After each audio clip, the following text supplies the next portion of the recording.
একজনে শুনছিল টাকায় টাকা টানে, সে মনে করলো কেমনে টাকায় টাকা টানে। তারপরে সে এক ব্যাংকের সামনে গিয়ে অনেক টাকার মধ্যে নিজের একটা টাকা ছুড়ে মেরেছে। ঘন্টা 2 দাঁড়ায় আছে, দেখে যে তার টাকা আসে।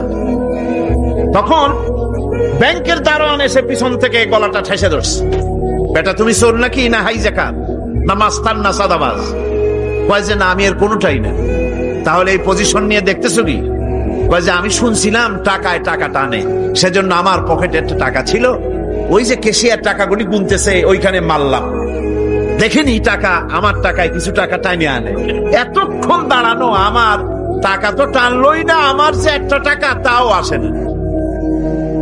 দারোয়ান বলছে, বেটা তুমি ঠিকই শুনেছো, টাকায় টাকা ঠিকই টানে, ওই অনেকগুলা টাকা তোমার একটা টাকারে এমন ভাবে টাইনিয়া ধরছে, বাইরে আবার উপায় নেই।